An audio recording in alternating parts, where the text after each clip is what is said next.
지난주에 이제 베델로 올라갔던 야곱을 만나게 되었는데, 오늘 본문은 이제 그 본문을 이어서 이제 베델로 올라간 야곱에게 어떤 일이 있었고, 이제 하나님은 어떻게 이 야곱을 또 믿음의 여정의 정점에 오르게 하셨느냐를 바라보기를 원합니다.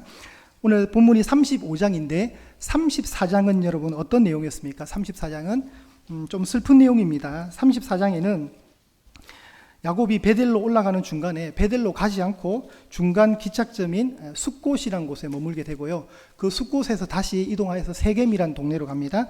세겜에서 머물게 되고, 이 세겜이 이제 발달된 문명의 도시다 보니까 조금 야곱 식솔들에게는 좀 큰 도시였던 것 같아요, 느낌상. 그러니까 항상 촌에 살다가 이렇게 간 거라 이해하시면 돼요. 근데 이때 딸 디나가 이 세겜 마을을 구경하기 위해서 나왔다가 이제 힘든 시간을 겪게 되죠. 그리고 친오빠였던 시몬가의 둘째 오빠, 셋째 오빠가 화가 나가지고 세겜 집안에 들어가서 어떻게 합니까? 학살을 해버리는 그 내용이 나오죠. 그러니까 이제 피냄새가 진동을 하는 거죠. 그 주변에 연합되어 있는 그 족속들이 이제 야곱 집안을 얼마든지 공격해도 명분도 바로 세울 수도 없고, 야곱은 그냥 꼼짝없이 당해야만 되는 상황이었습니다. 힘든 어려운 상황. 34장에는 특징이 뭐였냐면 하나님이란 이 세 글자의 이름이 등장하지 않습니다. 전부 다 인간들의 욕망과 인간들의 욕심만 있는 본문입니다. 그러다가 이제 35장, 오늘 본문이죠. 35장 1절에 가장 먼저 나오는 단어가 어떻게 됩니까? 1절에 하나님입니다. 이런 야곱에게 하나님이 나타나셔서 야곱아, 베델로 올라가야 돼. 너는 일어나라. 쿰 하라 했잖아요. 쿰, 일어나라. 일어나서 내가 너를 만났던 그 베델로 가서 제단을 쌓으라. 그래서 야곱이 제단을 쌓게 됩니다. 야곱의 인생을 전반적으로 추적을 해보면 행복했던 사람일까요? 좀 불행했던 사람일까요? 여러분은 어떠세요? 보는 순간 되게 믿음의 명문 가정이다 이런 생각 드세요? 아니면 참 사는 게 우리랑 비슷하다 이런 느낌 드세요? 네, 우리랑 좀 비슷해요. 자, 이 본문을 이제 잠깐 접어두시고 창세기 27장을 한번 가볼게요, 여러분. 창세기 27장에 이 야곱의 가정, 그러니까 아버지가 누구죠? 야곱의 아버지가 이삭이잖아요. 이삭의 부인은 누구였어요? 야곱의 어머니가 리브가잖아요, 그죠? 리브가. 이 가정이 어떤 모습으로 갇혀 있는가? 우리가 기대하는 정말 믿음의 신앙을 잘 지키는 믿음의 열조의 모범적 가정인가를 한번 보도록 하겠습니다. 자, 27장 1절에 보시면 이렇게 됩니다. 제가 읽어볼게요. 이삭이 나이가 많아 눈이 어두워 잘 보지 못하더니 맏아들 에스를 불러 이르되 내 아들아 하매 그가 이르되 내가 여기 있나이다 하니. 자, 이 대화는 야곱과 에서의 대화입니다. 야곱과 에서의 대화. 그리고 6절에 가시면 리브가가 그의 아들 야곱에게 말하여 이르되 내 아버지가 내 형 에서에게 말씀하신 것을 내가 들으니 이르기를. 이 대화는 누구의 대화입니까? 리브가와 야곱의 대화입니다. 18절에 야곱이 아버지에게 나아가서 내 아버지 하고 부르니 이르되 내가 여기 있노라. 내 아들아 네가 누구냐? 이거는 이삭과 야곱의 대화입니다. 31절 보시면 그가 별미를 만들어 아버지에게로 가지고 가서 이르되 아버지여 일어나서 아들이 사냥한 고기를 잡수시고 마음껏 내게 축복하소서. 누구의 대화입니까? 이삭과 에서의 대화입니다. 42절 마지막 볼게요. 맏아들 에서의 이 말이 리브가에게 들리매 이에 사람을 보내어 작은 아들 야곱을 불러 그에게 이르되 내 형 에서가 너를 죽여 그 한을 풀려 하니. 누구의 대화입니까? 리브가와 야곱입니다. 여기서 여러분 이상한 점을 발견하셔야 돼요. 전부 대화가 어떻게만 이루어집니까?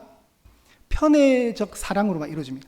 아버지는 누구를 좋아합니까? 큰아들 에스를 좋아하고, 어머니는요 작은 아들 야곱을 좋아합니다.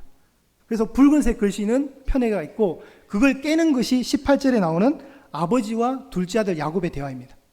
근데 27장 전체를 보면 하나 특이한 점이 발견되는데, 이 식솔들 4명 누구예요? 이삭과 리브가, 에서, 야곱은 한 자리에 모여서 대화하는 장면이 나오지 않는다는 겁니다. 여러분 행복한 가정입니까? 저를 자꾸 보시는데 행복하지 않는 것 같아요. 가족 간에 대화가 없어요. 너 따로 내 따로. 여러분 참 재밌는 게 많아요. 이 카페 우리 할리스만 가도 남녀 커플이 앉아 있잖아요. 남녀 커플이 앉아 있으면 뭐 하는 줄 아세요? 대화를 하지 않고 휴대폰 서로 하고 있어요. 네. 대화가 없는 가정입니다.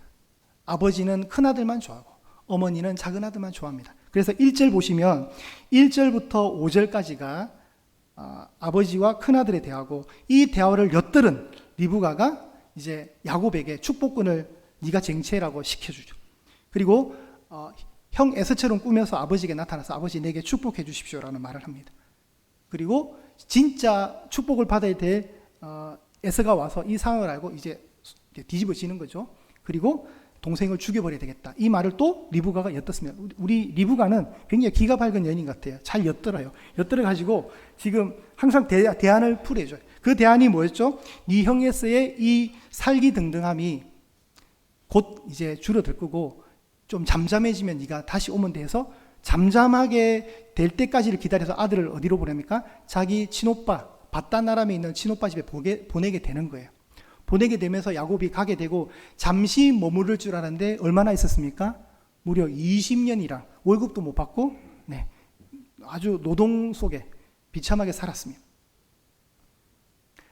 그 밧단아람으로 가는 홀로단신의 야곱에게 하나님이 어느 날 베델에 잠을 자고 있을 때 돌베개에 자던 야곱에게 나타나셔서 창세기 말씀 28장 15절의 말씀을 주는 내가 너와 함께 있어 내가 어디로 갔는지 너를 지키며 너를 이끌어 이 땅으로 돌아오게 할지라 내가 내게 허락한 것을 다 이루기까지 너를 떠나지 아니하리라. 임마누엘의 약속을 주는 거예요. 야곱에게는 베델의 그 비전과 환상이 있는 거예요. 약속이 있는 거예요. 그리고 이제 지난주 본문이죠. 어려움을 겪고 있던 이 야곱에게 하나님이 35장 1절에 나타나셔서 말씀합니다. 너는 일어나라. 너는 베델로 올라가라. 너는 거기서 거하라. 그리고 모든 걸 정리하고 야곱은 떠나게 되고 그래서 베델에 가서 어떻게 합니까? 제단을 쌓습니다. 그곳을 엘 베델이라고 합니다. 베델, 하나님의 집인데 거기에 또 하나님은 그러니까 하나님의 집에 계신 하나님. 베델에서 그가 이제 하나님이 원하시는 드디어 정처 없는 비참함을 다 끝내고 이제 정말 그가 해야 됐던 것 하나님께 예배한 그곳으로 이제 다시 원래 궤적으로 돌아온 거죠. 야곱이 해야 되는 궤적으로. 그런데 그렇게 예배를 드리고 나면 우리 인생이 이제 휘황찬란하게 형통하고 쭉쭉 뻗어가느냐? 또 그게 아니라는 거죠. 지난주 본문이 35장 1절에서 7절이었는데 8절 보실까요, 여러분? 8절 보시면 35장 8절을 보실까요? 자, 여기 이제 여러분이 볼펜을 들고 한번 체크를 해보세요. 8절에 보시면 리브가의 유모 드보라가 죽음에, 여기 어디에 줄을 꺼야 되냐면 드보라가 죽음의 밑줄 한번 꺼보세요. 드보라가 죽음에. 자, 19절 갑니다. 19절 어떻게 시작하죠? 라헬이 죽음에. 라헬이 죽었다고 한번 꺼보세요. 그리고 29절에 가시면 오늘 본문입니다. 이삭이 어디에 줄을 끌까요? 죽어에. 나이가 많고 늙어 기운이 다하여 죽어할 때 이삭이 죽어에 줄을 꺼보세요. 그리고 하나 중간에 뭐가 있냐면 큰아들 장자 르후벤이 라헬의 시녀였던 비라, 라헬의 시종 여인이었던 비라, 또 야곱의 부인이었잖아요. 어쨌든 이 비라와 동침하는 어이없는 사건, 어처구니 없는 사건이 벌어집니다. 이거는 또 하나의 죽음이죠. 어떤 죽음이에요? 아버지와 아들의 관계성의 죽음입니다. 자, 다시 결론적으로 말하면 이게 뭐냐면 야곱이 엘 베델에서 하나님께 영광을 돌리고 예배를 드렸고 다시 무게 중심을 잘 잡고 원래 궤적으로 돌아왔지만 우리 인생은 그 이후로도 만만치 않는 인생의 일들이 펼쳐진다는 거예요. 예배 후에 뭔가 다 잘 될 것 같지만 또 그렇지도 않더라는 걸 보여주는 거예요. 자, 다시 8절에 리브가의 유모 드보라가 죽는데 이 드보라는 사사기에 나오는 드보라 아닙니다. 리브가 엄마의 사랑을 유독받았던 야곱의 보살핌 그 옆에서 도와주는 또 다른 엄마의 또 유모가 죽었어요. 유모가 죽은 건 그냥 죽은 거예요. 그런데 성경이 어떻게 나오냐면 어떻게 합니까? 8절에 보시면 그 드보라를 베델 아래에 있는 상수리 나무 밑에 장사하고 그 나무 이름을 엘론 바굿이라 불렀더라. 여러분 엘론 바굿이 어떤 뜻이냐면 통곡의 상수리 나무란 뜻이에요. 그러니까 야곱 입장에서 리브가의 유모가 되던 드보라가 죽었는데 자기 엄마의 유모가 죽었는데 그냥 죽음으로 끝나고 통곡을 했다는 거예요. 통곡을. 여러분 이 통곡이란 말에 여러분 애잔한 마음이 함께 공감이 되셔야 돼요. 그냥 그 한 여인의 죽음으로 맞아들인 것이 아니라 마치 자기 어머니가 죽은 것처럼 통곡했다는 거예요. 그래서 그 이름 지명 자체가 알론 바굿이로 바뀌어진 거예요. 베델에 있는 그 상수리 나무가 통곡의 상수리 나무란 이름으로 바뀌게 되는 일처럼 야곱이 얼마나 슬퍼했는지를 알 수 있습니다. 상실을 경험하는 거죠. 어머니도 이제 떠났고 드보라까지 죽었으니 마치 정말 가족처럼 여기던 그 유모가 죽음에 대한 슬픔을 애잔하게 표현했습니다. 그리고 19절에 가시면 정말 자기가 사랑했던 부인 라헬이 또 죽습니다. 어떻게 하다가 아기를 낳다가 라헬이 죽을 때 어떻게 하냐면 슬픔의 아들이라는 뜻을 가지고 있는 베노니하고 죽었어요. 베노니. 그런데 옆에서 야곱이 딱 듣고 아니야, 이는 슬픔의 아들이 아니라 오른손의 아들이라서 베냐민이라 이름을 바꿔요. 저는 라헬을 보면서 참 못됐다는 생각이 들어요. 자기가 죽는 원인이 마치 이 아이를 낳다가 죽는 것처럼 원망이 돼서 아이 이름을 슬픔의 아들이라 짓는 거예요. 그러면 얘가 베노니로 태어났으면 야 베노니야 이리 와. 그럼 뜻이 뭐예요? 아이고 슬픔의 아들아.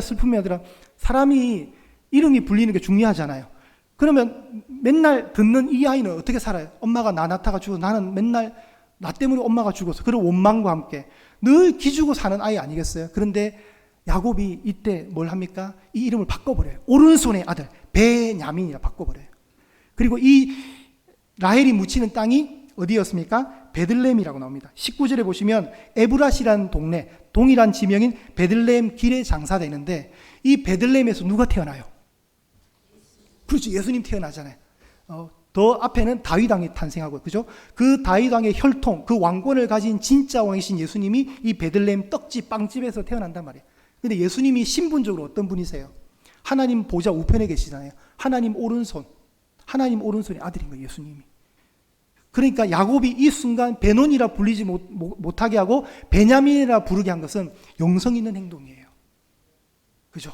그리고 이 일도 드보라도 죽고 부인도 자기가 사랑했던 부인마저도 죽었는데 또 하나 이 빈틈을 타서 아버지가 이모를 좋아하는 걸 알게 되잖아요.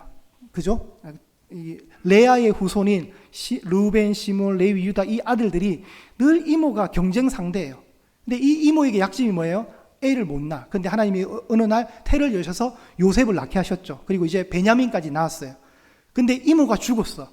그 이모의 시종이 되던 그 여종 비라가 탁 남겨진 걸 보면서 아버지의 그 권위에 도전하듯 그만 동침을 하게 됩니다. 통과하는 사건이 일어나는 거죠. 이걸 야곱이 겪습니다. 이 어처구니 없는 일을. 그래서 나중에 어떻게 됩니까? 이 루벤이 장자권이 박탈됩니다. 첫째 아들 장남인데도 불구하고 11번째 아들인 요셉이 그 장자권을 이어받습니다. 실제로 이렇게 축복을 받아요. 야곱의 축복에 의해서. 루벤은 이제 역사적 무대에서 힘이 하나도 없어집니다. 12명의 아들 중에 리더면 여러분 어마무시한 무게감이 있잖아요. 그죠? 12명의 아들 중에 장남이면 얼마나 스포트라이트를 받겠어요. 근데 스스로 그 영광의 자리를 잃어버렸습니다. 그리고 나서 이제 시간이 흘러서 드디어 야곱이 헤브론에 도착합니다. 지도를 올려주십시오. 27절 오늘 본문에 보시면 야곱이 30여 년의 시간 동안 아버지 집을 떠났다가 30여 년 만에 돌아와요. 돌아와서 헤브론이라는 곳에 머물게 됩니다. 저 위가 세겜이었죠. 그 다음 베델입니다. 누르세요. 베델, 그 다음 헤브론. 하나 더. 이거는 다음부터 탁탁탁탁 눌러주세요. 네, 헤브론. 네, 헤브론에 헤브론. 헤브론이 어떤 지역이죠? 아브라함이 살았던 곳, 이삭이 살았던 곳. 이건 뭐예요? 약속의 땅, 열조의 땅. 그 집안이 있던 곳. 야곱이 결국 어디로 돌아와야 되는 거예요? 이 헤브론으로 돌아와야 되는 거예요. 근데 헤브론을 떠날 때 야곱이 아버지와 어떤 관계였어요? 아버지를 속여서 축복을 받아냈던 뭔가 불편한 관계였어요. 그 불편한 관계 속에 드디어 돌아온 겁니다. 자, 27절을 한번 다시 보겠습니다. 야곱이 기럇 아르바의 마므레로 가서 그의 아버지 이삭에게 이르렀으니, 이 이르렀으니가 아주 어떤 면에서는 애잔한 표현인 거예요. 드디어 온 거예요. 30여 년 만에 온 거예요. 야곱이 산전수전 공중전 다 겪고 지금 온 거예요. 근데 혼자 나갔는데 지금은 12명의 아들을 데리고 왔어요. 혼자 나갔지만 거대한 식구를 만들어서 왔어요. 근데 그곳이 어떤 지명이었습니까? 아브람과 이삭이 거류하던 헤브론이라고 나옵니다. 헤브론은 굉장히 역사적 장소예요. 또 여기서 이제 이삭이 죽게 되는데 이삭이 몇 살에 죽습니까? 저를 보면 안 되고요. 여러분 성경을 보셔야 돼요. 28절에 이삭이 여러분에게 180세까지 사시는 축복이 있기를. 제가 이 축복을 하는 게 맞을까요, 여러분? 너무 많이 살았어요. 180세. 네, 너무 징해요. 근데 그때는 지구 환경이 좋을 때라 이렇게 장수했어요. 뭐 아담은 930살까지 살았는데요. 뭐 그죠? 180세를 삽니다. 아브라함이 176세까지 살았고, 자, 이삭이 180세 살고, 이삭이 이제 나이가 많고 늙어 기운이 다 했어요. 이거는 어떤 의미냐면 충분히 살았다는 거예요. 충분히. 사명을 다 완성하고 충분히 살았다는 걸 의미하는 거예요. 그리고 그는 결국 죽게 되는데, 죽었다로 끝나는 어떤 슬픈 표현이 아니라 성경이 말해주는 것은 자기 열조에게로 돌아갔다. 여러분, 이 표현이 또 중요해요. 그래서 히브리인들 안에 뭐가 있는 거예요? 내세 사상이 있는 거예요. 내세가. 여러분도 이렇게 됩니다. 그래서 여러분이 운명하시면 돌아가셨다는 거예요. 본향으로 돌아가셨다 쓰는 거예요. 아유, 끝났네, 이제 끝났네. 이게 아니에요. 성도의 죽음은 하나님 나라로 가는 거예요. 그죠? 지금 이삭이 죽었지만 성경은 그 죽음을 이렇게 멋있게 표현한 거예요. 자기 열조에게로 아버지가 있는 그곳으로 갔다는 거예요. 아버지가 있는 그곳으로. 그리고 그 장례를 누가 치릅니까? 에서와 야곱이 치러줍니다. 여러분, 에서와 야곱이 어떤 관계예요? 불편한 관계죠. 근데 앞에 보면 화해는 했어요. 근데 화해를 하고 다시 같이 각자의 길을 가요. 근데 아버지의 부고 소식을 듣고 와서 두 아들이 어떻게 합니까? 장례를 치러줍니다. 그렇지만 이제 역사의 무대에서 에서는 사라집니다. 그리고 이 생명의 유산, 아버지가 180세로 하나님 부름을 받고 이제 야곱이 이 모든 믿음의 대를 이어받게 되고, 이제 이 야곱은 이제 어떻게 되냐면 36장을 지나 37장에 또 다른 인물에게 이 바톤을 넘겨줘요. 누구예요? 요셉인 거예요. 요셉. 그래서 37장부터 끝나는 창세기 50장까지 온통 요셉의 스토리가 가득한 거예요. 야곱도 사명을 다한 겁니다. 그러면 이 지점까지, 우리 창세기 35장 29절에 이 지점까지 야곱을 보셔야 돼요. 이 지점까지 있는 야곱, 이 지점에 와 있는 야곱은 창세기 22장에 아브라함의 믿음의 그 정점까지 와 있다 보시면 돼요. 아브라함도 사고를 참 많이 치거든요. 제가 아무리 창세기를 묵상해도 다 그래요. 사고를 치면서 하지만 그러나 창세기 22장 가면 정말 아브라함이 돼요. 근데 그걸 누가 만드셨어요? 하나님이 만드신 거예요. 야곱도 마찬가지예요. 야곱 산전수전 다 겪었어요. 아픔 다 겪으셨어요. 오늘 35장에도 4번의 죽음을 맞이하는 이런 상실의 모든 상황 속에 여전히 야곱은 의연하게 버티고 있는 모습을 보여준다는 거예요. 이제 야곱이 야곱 되었어요. 하나님이 그렇게 이 자리까지 끌고 오셨어요. 누구의 열정도 아니에요. 오직 하나님의 열심에 의해서, 하나님의 붙드심에 의해서 이 곳까지 온 거예요.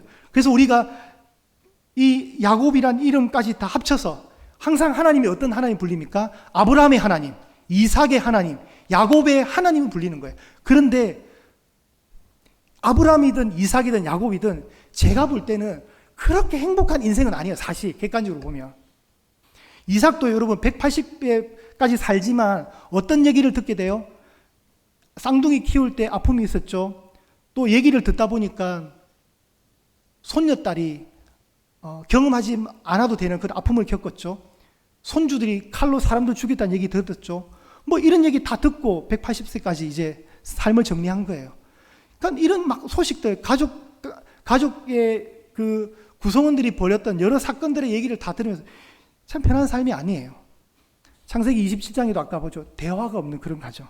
그러니까 뭔가 다 결핍이 있어요. 결핍.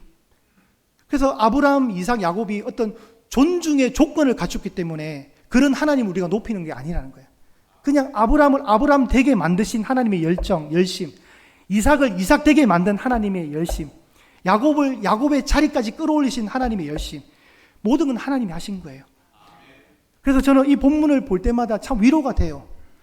아브라함이든 이삭이든 야곱이 너무 완벽하게 삶을 살았고, 와, 범접할 수 있는 완벽한 신앙생활을 살았다면 나는 저렇게 못 살 것 같은데 라고 생각이 될 텐데, 저랑 똑같아요. 대충 사는 게 저랑 비슷한 것 같아요. 넘어지고 또 일어났다가 또 넘어지고 베델 갔다가 예산 사고 또 예배 생활 까먹고, 저랑 비슷한 것 같아요. 그래, 위로가 돼요.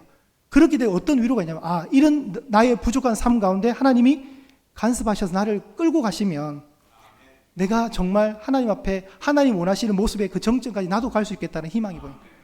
여러분, 우리는 신앙은 자라게 되어 있습니다. 분명히 자랍니다. 겨자씨 비유가 그건 거예요. 겨자씨 비유가. 여러분, 겨자씨는 씨앗이에요. 그 씨앗 안에 뭐가 있어요? 나무가 심겨져 있는 거예요. 그 씨앗 안에 숲이 숨겨져 있는 거예요. 숲이 담겨져 있는 거예요. 그냥 씨앗이 아니에요. 여러분, 우리도 이렇게 부족하고 아무것도 아닌 것 같고 참 연약하지만 고개를 조금만 드세요, 여러분. 고개를 조금만 들어서 각도가 조금만 있으면 돼요. 조금만 드시면 이게 시간이 지나면 어떻게 돼요? 쭉 연결되면 나중에 여기서부터 이까지 높이가 있는 거예요. 근데 고개를 안 들면 10년을 다녀도 20년을 다녀도 이게 아니라는 거예요. 지금 성경이 보여주는 건 아브라함이든 이삭이든 야곱이든 전부 다 조금의 고개는 들었어요. 그래서 그걸 계속 가다 보니까 처음에는 뭐 높이가 차이가 안 나는 거예요. 근데 이게 세월의 연단과 하나님 만져주심 속에 어느 날 처음 시작했던 지점과 끝나는 지점이 높이가 다른 거예요. 신앙의 자람, 겨자씨의 자람처럼 우리 믿음이 그래야 된다는 거예요. 야곱이 이런 상실 속에 아파했지만 야곱의 감정이 막 그렇게 요동치게 성경이 잘 드러나진 않아요. 보면 드보라의 죽음 앞에 통곡했지만 그 이후에 일어나는 일 속에 야곱이 막 대응하고 이런 건 없어요. 그게 뭘까 고민을 해보면 이게 야곱에게 있는 예배의 회복력인 것 같아요. 예배가 야곱을 이렇게 만든 거예요. 그래서 여러분 매주 드리러 오는 이 예배를 소중하게 잘 여겨주세요. 여러분의 믿음이 자라는 영적인 꼴이 공급되는 현장입니다. 여러분이 정말 나는 믿음이 이제 굉장히 나는 믿음이 많이 컸기 때문에 이제 나는 이제 예배 안 드려도 될 것 같아서 집에서 푹 쉬어보세요. 어떻게 되는가?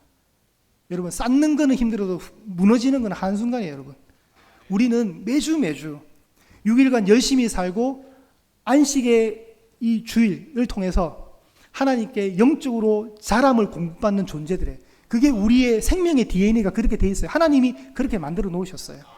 그렇기 때문에 6일간 열심히 살고 힘드니까 7일째는 쉬자 해서 쉬어버리면 쉬어보세요. 어떻게 되는지. 신앙 다 까먹어요, 여러분.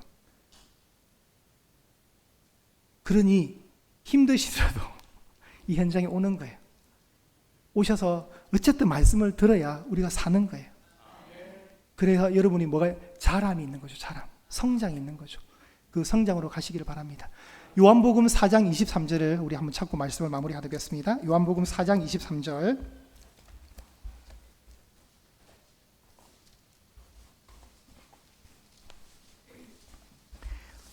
요한복음 4장 23절입니다.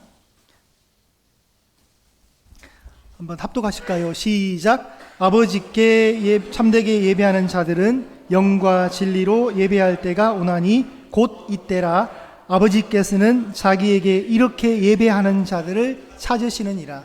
요 뒷구절이 뭐죠? 뒷구절이 하나님은 영이시니 예배하는 자가 영과 진리로 예배할지. 그 유명한 구절이 나오는 바로 직전 구절이 뭐예요? 23절인데 여기서 핵심은 뭐냐면 하나님은 예배하는 자들을 어떻게 한다고요? 찾으시는 거예요. 하나님은 자기에게 예배하는 자들을 어떻게 해요?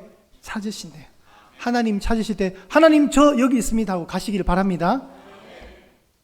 하나님이 이 시대에 정말 너무 예배를 받고 싶어 하세요.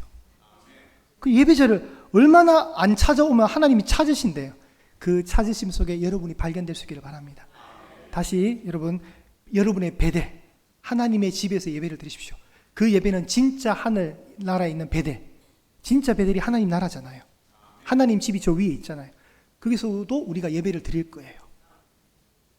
예배를 잘 드리시면서 늘 예배의 성공이라는 표현을 참 저는 그게 맞나 했는데 오늘은 그 표현을 쓸게요. 예배에 성공하십시오. 예배에 성공하시면서 하나님과의 그 관계 속에 잘 익어가시는 오늘 설교 제목처럼 어떻게 해요? 연걸어 가시는 신앙이 되시기를 축복합니다. 이 가을날 돼지가 연걸어 가듯 이 생명들이 연걸어 가듯 우리 신앙도 잘 연걸어 가시는 은혜가 있기를 축복합니다.